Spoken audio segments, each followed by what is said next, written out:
La commune d'Njil est l'une des 24 communes de la ville de Kinshasa, dans sa partie est, confrontée à d'énormes difficultés liées notamment à l'éducation.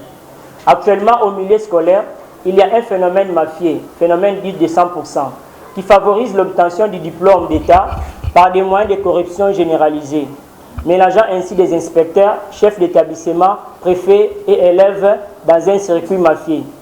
La scolarisation primaire universelle demeure un défi, car un grand nombre d'enfants est hors de l'école, suite notamment à des entrées tardives et ou abandon précoce. La question financière reste au cœur des problèmes de non-scolarisation. Actuellement, il y a 4 sur 3 enfants qui sont scolarisés dans une famille de 7 enfants. Les garçons sont plus favorisés au détriment des filles, ce qui explique l'écart dans l'achèvement du secondaire entre les deux sexes. Les filles se voient souvent arrêter les études au profit de leurs frères, considérés celles destinées à parachever leurs études. Ainsi, les filles se livrent ainsi précocement aux unions conjugales. Les petites filles courent un plus grand risque d'être l'objet de trafic et d'exploitation sexuelle que les garçons. La plupart des familles quinoises vivent sous le seuil de la pauvreté, surtout dans ces coins populaires de Kinshasa. Elles ont un revenu inférieur à $1. Certains de leurs enfants refusent de doubler des classes pour ne pas perdre de l'argent. Ils préfèrent poursuivre la formation dans un autre établissement, avec comme conséquence, ils sont diplômés sans connaissance, incapables d'exercer dans un domaine professionnel. Ainsi, nous nous sommes identifiés en tant qu'entrepreneurs sociaux. Nous avons rassemblé nos idées et notre passion de changer grâce à notre leadership transformationnel et notre leadership de proximité. Nous nous sommes donnés comme mission de résoudre ces problèmes de l'éducation dans les milieux défavorisés.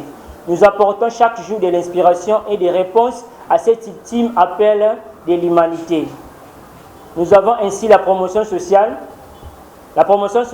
qui est définie comme une œuvre d'éducation permanente devant permettre à ceux qui en ont des moyens intellectuels et la volonté de compléter leur formation. Nous sommes aussi dans les STEM, qui signifie la science, la technologie et la mathématique.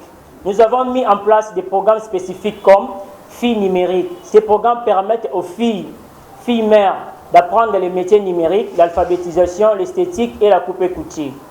Nous formons aussi des jeunes en technique industrielle, informatique, biotique, maintenance et langage de programmation.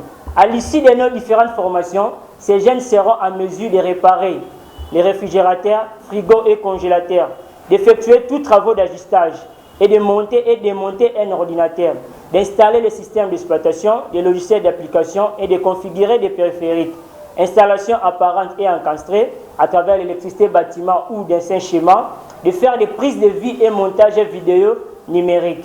Aujourd'hui, nous avons des jeunes qui reçoivent nos différentes offres et services, non seulement en tant que bénéficiaires, mais aussi en tant que nos partenaires, puisqu'ils contribuent énormément à notre progression. Ils sont autonomes, ils arrivent à aller dans l'université. Ces jeunes excellent grâce à notre monitoring et leadership éclairé. Aujourd'hui, Dieu nous a permis d'avoir des locaux d'incubation, une personnalité juridique, outre l'affiliation au ministère des Affaires sociales pour la reconnaissance de notre diplôme et certificat au niveau national. Par ailleurs, je tiens à participer fortement à cet événement afin de rencontrer ces incroyables jeunes qui font partie du changement. C'est une opportunité dans laquelle j'aurai discuté avec ces leaders qui ont affronté les mêmes expériences, mais qui ont fourni des efforts à travailler chaque jour pour impacter positivement la communauté. Nous avons compris que réussir un projet, ça nécessite de bons moyens pour le monitoring et le suivi. Nous sommes en train de chercher des voies et moyens, des techniques pour faire le monitoring, les plaidoyers auprès des autorités administratives et politico, afin de booster notre éducation. Nous cherchons aussi les réseautages et équipements, parce que nous considérons qu'une fois nous sommes éduqués, une fois nous participons à cette conférence, nous serons à mesure d'être en face et de discuter avec les différents partenaires afin de les convaincre pour participer à ce que nous faisons.